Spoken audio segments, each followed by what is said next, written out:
happens then, without getting real technical at all, how throughout the year does the teacher test the students to see how well they're learning and retaining the material? I'm gonna grab that here. So Go ahead. No, go ahead. So during with the workbook pages that they'll do at the end of every lesson, that'll be kind of that formative assessment. There's also diagnostic assessments that can be given up to 6 times per year. So there'll be a beginning of the year assessment, a mid-year assessment, and an end of the year assessment to gauge, the student's growth. There's also a grouping matrix that will break down, give us a start on where kids are, what skills they need to help us provide any small group targeted instruction, the size of the group, and the specific skills that they need. So there are diagnostics that they'll have available. They can have those up to 6 times a year. When you say diagnostics, are you saying that would pick up some kind of language reading disorder? Mm-hmm. Yes, it'll pick up the skills that they're lacking. So if it's a phonemic awareness deficit, like a CVC or short vowel discrepancy, just the skills that they'll need. So yes. But as far as like just plain testing is concerned, just to see what the child learned, how does that happen in those early grades?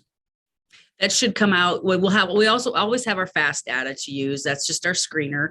But the diagnostic assessments through these materials will show the growth of the specific skills of the kids. Yep. And can you talk through what FAST is and just so how often we do it, what it stands for, all these different things, how it works? Sure. So FAST it's an early literacy screener that we give 3 times a year. So we give it in the fall, we give it in the winter, and then we also give it in the spring. And that's just really kind of a dipstick. It just alerts us that students that might be at risk for future reading concerns. So we take that, we use that data, but then we're going to use the diagnostic assessments that are going to be available to us through the really great reading materials to really drill down the skills that the students are going to need in further instruction on like small group targeted instruction. Okay. The pre-K part interests me a little bit right now. And when you have a lot of kids, you have a lot of abilities. So in our circumstance with the 10 kids, there was 3 or 4 of them that had some significant reading and language issues early on. And they didn't go to pre-K or preschool because we had our own preschool, but mom picked up on that. And so by the time they were in kindergarten, if she saw that something was awry, then she'd get the AEA involved. That was over in Mason City. Does this program help a family figure out if their kids got some kind of abnormality that's going to need special help? Because of those 3 or 4 kids, can't remember who they were because they're fine now. They had to have some kind of special, it was specifically reading thing, and most of them of those 3 or 4 had to do it all the way through like 5th grade. Mm-hmm. So, I mean, it won't diagnose like any certain diagnosis, but it will alert us to the skills, the deficits that the students have. And that'll allow the teachers to be able to provide that, targeted instruction to fill the gap in for those skills. It will also be used as data. Like if there is a concern with students and we do need to get the AEA involved, this is very good data for them to use to help determine what additional support students might need. So that can help make a referral to AEA for even more. Yes. They went through a whole bunch of stuff. I remember, it's a long time ago now, but I remember that something happened that they didn't sit down and learn words like everybody else did. Mm-hmm. And Christine would sit down with them and work with trying to pronounce letters and put words together and stuff like that. And it didn't click. And so when they got to kindergarten, the teachers would go, "Oh, something's different here." And then they start the AA thing and all. But I would assume that this kind of a program can assist in that same, need a little bit more diagnostics, need the AEA to do whatever it is they do and test and see if you need some help type thing.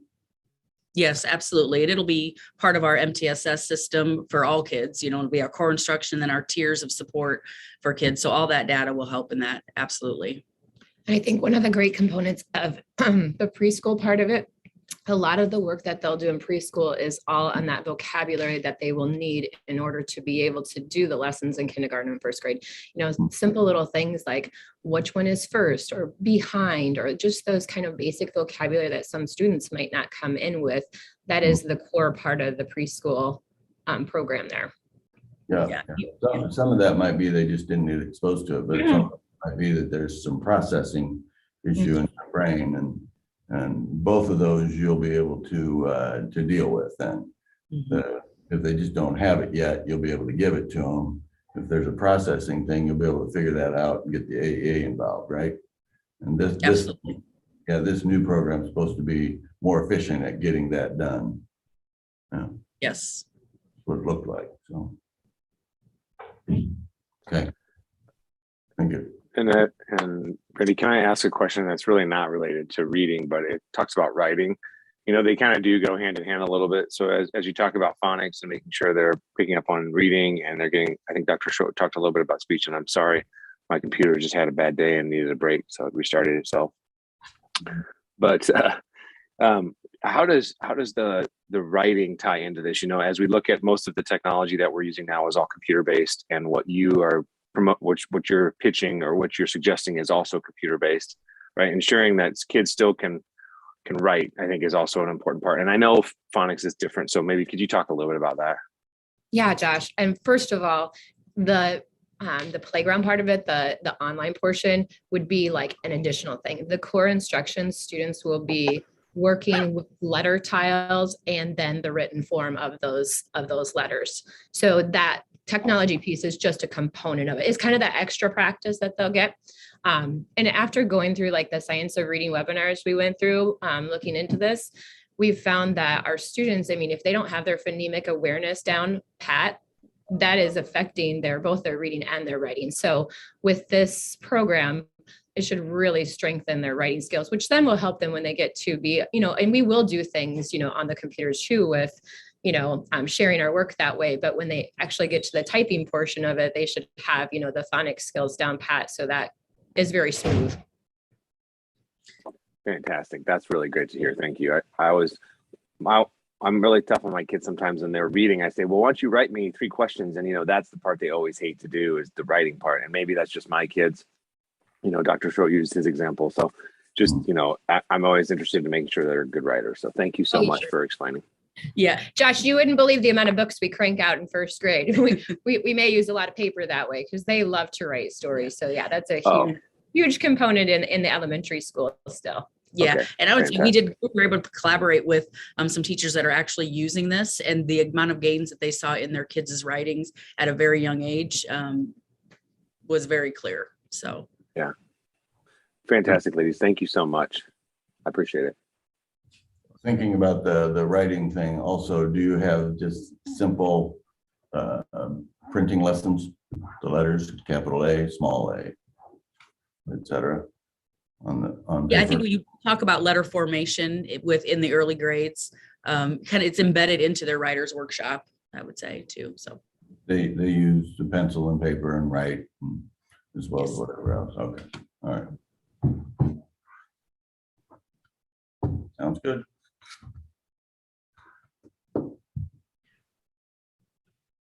Any other questions or concerns? When do you get it if you order it, or have you already ordered it? No, as soon as it's approved by the board, it's ready to roll. So we're hoping it'll come in over Christmas break, and we've got some people that are volunteered to be here. So when it gets delivered, we will be here and sort it out and get it in teachers' hands.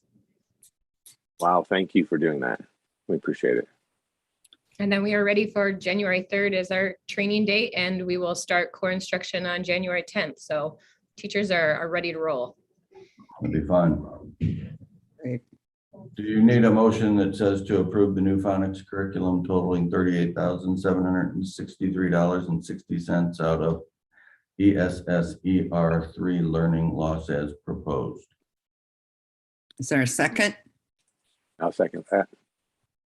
been moved and seconded to approve the new phonics curriculum totaling $38,763.60 out of ESSER in learning loss as proposed. All those in favor say aye. Aye. Opposed? Aye. You're opposed? No, I'm Okay. not opposed. I You're didn't get just- my mute off just a fast enough. lag. I am Okay. for. Yes. 3-0, it's been approved, 3-0. Thank you, guys. Thanks for all your work researching this. Where does this come from? Where's it shipped from? I believe it's shipped from the East Coast. The specialists that we're working for are a former principal in Fairfield and then also in Grimes. So they're going to be our support. Just slightly interested in that the shipping was pricey, seemed like pricey. I thought the cost of the actual material was reasonable, but $3,000 to ship it. Wow. Must be a lot of stuff, I guess. I think Well, those are probably heavy. Yeah.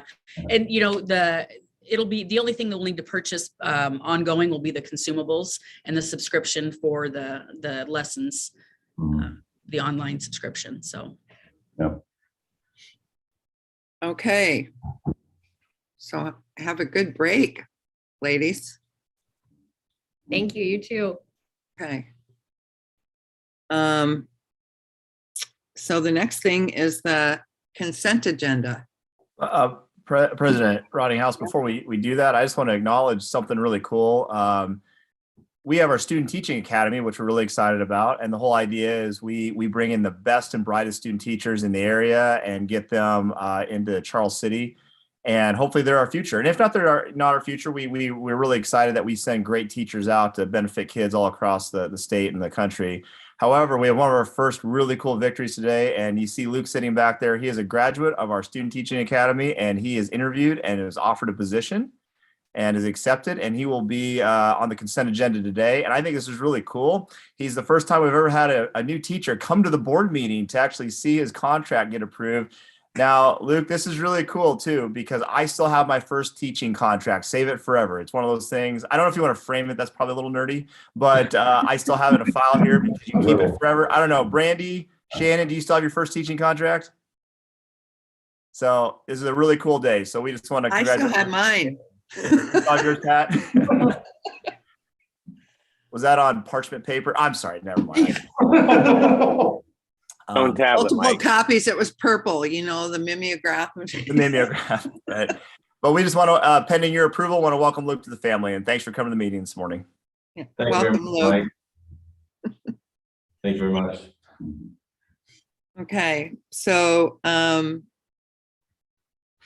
is there a motion to approve the consent agenda? I'll make it. Is there a I'll second? second. I'll Okay, second. it's been moved and seconded to approve the consent agenda. All those in favor say aye. Aye. Opposed, same sign. Okay. Welcome to the family, Luke. And I've got to watch him teach several times in walkthroughs and observations, and he's a great addition to our family. So welcome aboard. Thank you very much. Very excited to be here. Great day to be a comment. Welcome.